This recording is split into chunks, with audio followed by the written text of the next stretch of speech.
Campaign is celebrating a massive fundraising haul. The former vice president's campaign says it raised more than $6 million in its first 24 hours. That's more than any of the other Democratic candidates raised after their campaigns launched. While Biden's campaign touts its fundraising success, the former vice president used his first full day as a presidential candidate to apologize. CBS News' Nicole Killian has the latest. Democratic presidential candidate Joe Biden issued a tepid apology when pressed by the ladies of The View on accusations of inappropriate touching. I'm really sorry if what I did in talking to them, trying to console, that in fact they took it a different way. Nancy Pelosi wants you to say, I'm sorry that I invaded your space. So I invaded your space. Biden also addressed criticism of how he spoke to Anita Hill during the 1991 Supreme Court confirmation hearings, back when he was Senate Judiciary Committee chairman. Biden's campaign confirms he reached out to Hill recently. Hill spoke with the New York Times afterwards and declined to characterize Biden's words as an apology. I'm not going to judge whether or not it was appropriate, whether she thought it was sufficient. I am sorry she was treated the way she was treated. President Trump took a swipe at Biden's age before his television appearance. I'm so young. I can't believe it. I'm the youngest person. I am a young, vibrant man. I look at Joe. I don't know about him. Biden hit back. If he looks young and vibrant compared to me, I should probably go home. Biden is 76 years old. President Trump is 72. Nicole Killian, CBS News, the White House.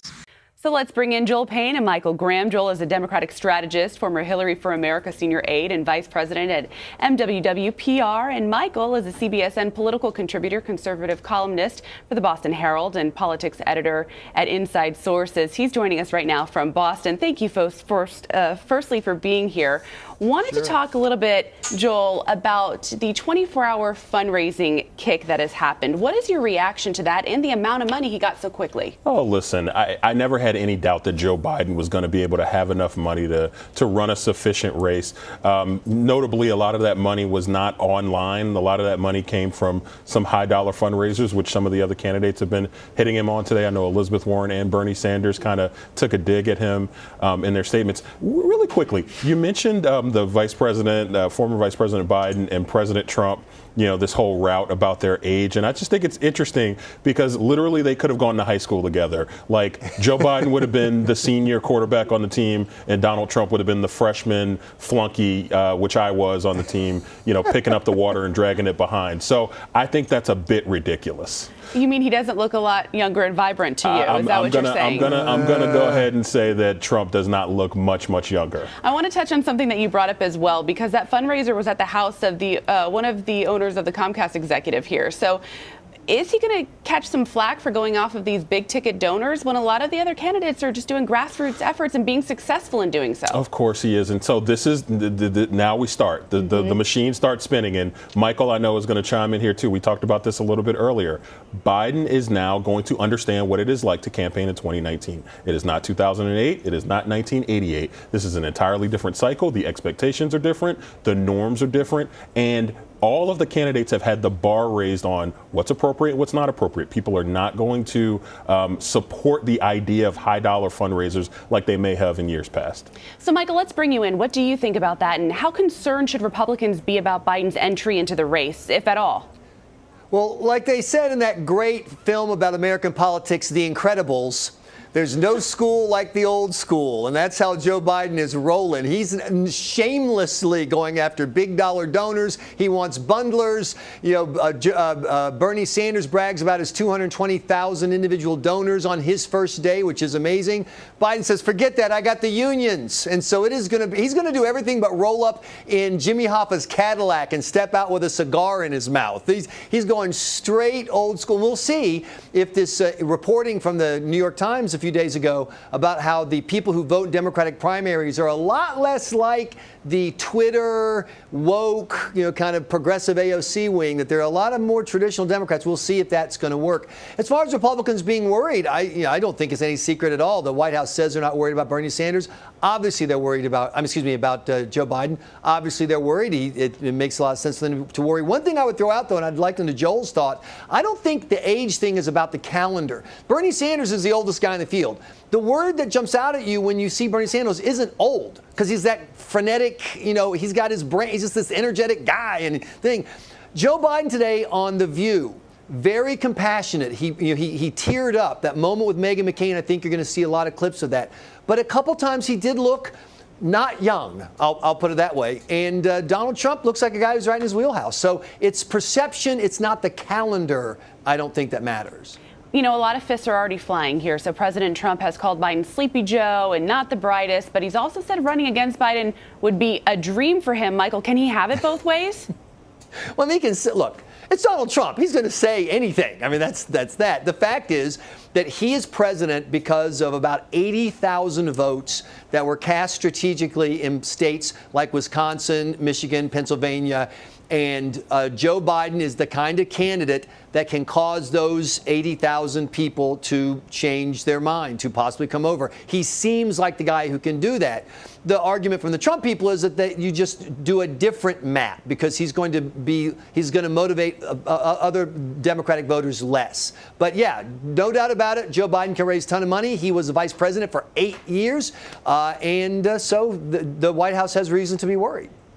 So, Joel, I want to ask you about the Anita Hill hearings. We also noted that Friday we have heard Biden kind of apologizing for some of the inappropriate touching, he's calling it, in his conduct. Do you think his past issues are going to hold him back from moving forward in this campaign? Here's what could potentially hold him back if he does not tie them up the right way. And I think he's still struggling with it. He did not give a full-throated apology today on the View. What he said was, "I'm sorry she felt that way. I'm sorry it was taken that way. I'm sorry." Instead of just saying, "You know what? I screwed up. I should have done it better.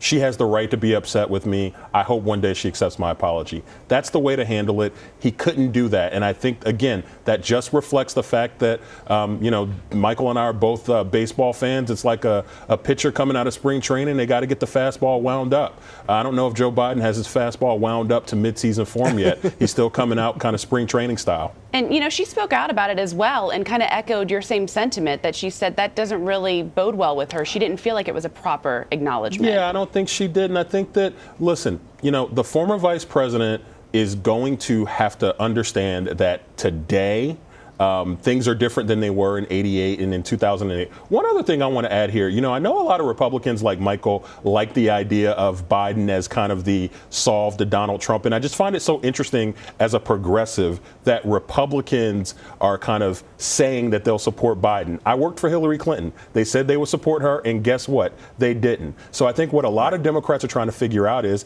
can Biden split right up the middle, get those mainstream progressives, those moderates and the independents, and then the never Trumpers? Can he get those people to kind of come together in this new Biden coalition? I'm not so sure that that's possible. Interesting. So, Michael, let's talk about this campaign announcement and the video Biden used. He talked about the Charlottesville riots in 2017 and the president's response to them to highlight why he decided to run for president.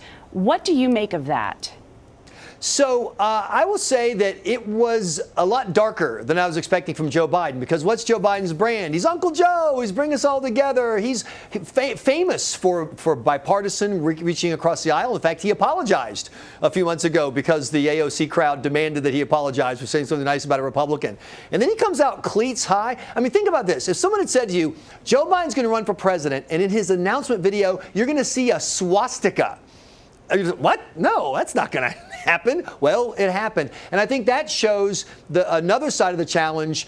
Joel asked, can Biden get Republicans to vote for him? Can Biden survive a primary where you've got a lot of energized people on what would be considered the far left, who are very much into identity politics, and they definitely want to talk about Medicaid for all and free tuition, et cetera. And how do you connect with them when you're Joe Biden and you have your record and your brand? And one way is to say to them, I'm going to go get Trump, and I'm going to get Trump on the stuff you care about. And so I'm going to highlight this issue. And so, I mean, was it a dog whistle trying to attract African-American votes? No, it was a train whistle pointed right at them.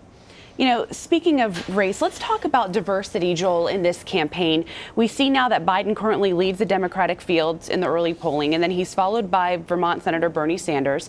Biden 76, Sanders 77. The Democrats are worried here that there is a diversity issue. You've got two older white gentlemen. Yeah, and look, it's early. I think a lot of what you're seeing in the polling is still reflected on name ID. A lot of people don't really know Kamala Harris yet. People know Elizabeth Warren, but I think she's actually starting to build some momentum as people learn more about her policies and whatnot. I think someone like Pete Buttigieg has demonstrated that the more that he's on camera and the more that he's in front of people, he's going to turn them. So I think Democrats are in a good position. I know that, there's the sky is falling phenomenon. I know we have these two old white guys. Is the party going to come behind it? This is April. It's plenty of time. As I always like to remind people, this is about the time that they start hiring, guys like me to go out and canvass Iowa. All right. The campaigns are really just getting charged up. Let's speak a little bit more about Senator Sanders. He made headlines earlier this week when he announced a policy proposal which would allow prisoners to vote. Here's what he had to say about that on Monday. I believe that people who commit crimes, they pay the price.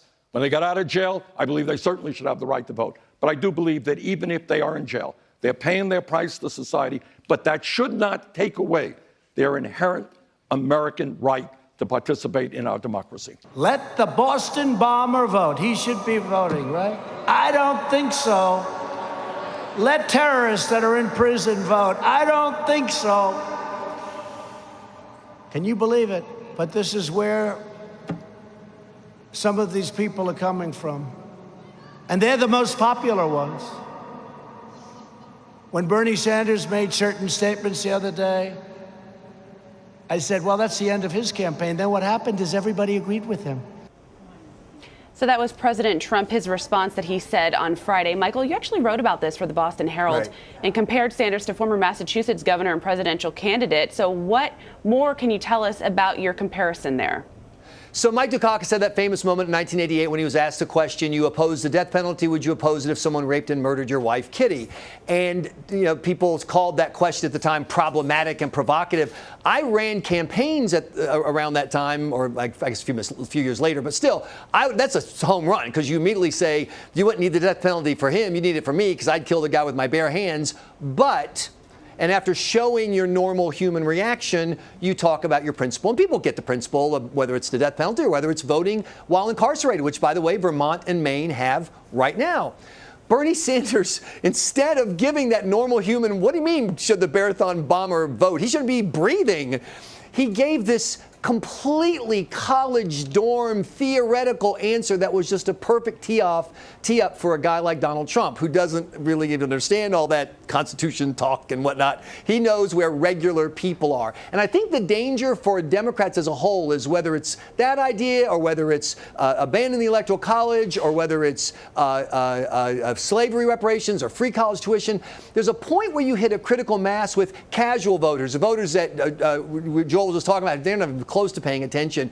If they look up and all they see is a bunch of crazy ideas, it's going to be easy to generalize and say, you know what, that party is just too out there for me. And that's why this issue is bigger than the narrow issue of should incarcerated people be able to vote. What do you think about that, Joel? Do you agree with that? I think Michael makes some good points there. I think certainly, look, I think the Sanders campaign understands that Senator Sanders erred, but I think that what they probably realize now is that he kind of has to own it and he kind of has to double down on it. The president was wrong on one thing. Not everyone in the field actually agreed with him. It was only Kamala Harris who kind of agreed with him, and she walked it back a day later. Pete Buttigieg on that same platform said he did not agree with Senator Sanders. So I actually think there's hope, okay, Michael, for us types of Democrats that kind of get mealy mouth and kind of start talking like we're in a college dorm room. There's hope for us. There's actually Democrats that understand how to talk values in the way that people are used to hearing them and expecting to hear them in this cycle. Do you think that type of a policy is going to resonate with his supporters?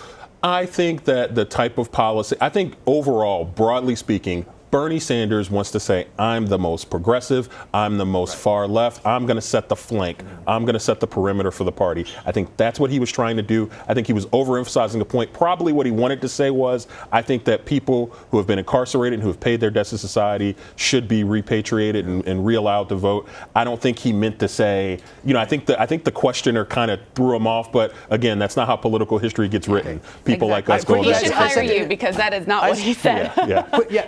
Quickly, if I may intervene, Sure. This is a long-standing position of Bernie Sanders. It's the position of the state of Vermont. It's not new. He wasn't. I mean, it's a side issue, but it is definitely Bernie Sanders' true belief that incarcerated people should vote. It was not a misstep. So let's end with the same question for both of you now. When you look ahead to the 2020 field, who's having a big week? Who's having a bad week? Break it all down. Michael, let's start with you. Okay, the big week was actually for Bernie Sanders. I know a lot of people think he had a bad week, but the more that Joe Biden shoots to the top, the more endorsements he gets. People who want a progressive, you know, we've talked about Democrats who really want a woman nominee or maybe a racial minority nominee. There are a bunch of people who really want a progressive. If they feel like Sanders is the only progressive who can beat Bernie, they'll rally around him. That's going to hurt the other progressives like Liz Warren. The bad week, Donald Trump. Sorry, Donald, but Joe Biden would be a tough challenger for you in November 2020. All right, Joel, what about you? By the way, I'm going to hold Michael to that. Michael, Donald Trump versus Joe Biden. Your vote. I'm holding you to it. So my big week goes to Elizabeth Warren. Listen, I know she struggled out the gates here. Michael, you've written extensively about it. I actually think she's really starting to get her sea legs. She's come out with some really strong policy proposals. She did really well at She the People, which is a really important kind of women of color political forum that happened earlier this week. I think that you could possibly see the beginnings of a Warren reawakening here. And I think in terms of who had a bad week, I think it's Bernie Sanders. At that same She the People forum, Senator Sanders actually got booed. And very notably, Joe Biden jumped in the race, and his biggest hire that he made to date was a former Sanders person from 2016, Simone Sanders, who's a very high-profile young African-American millennial surrogate and a senior campaign advisor who is the type of influencer that Joe Biden needs and the type of influencer that Bernie Sanders is being attacked for not having enough of. All right, thank you both. Joel Payne, Michael Graham, we appreciate your insight always.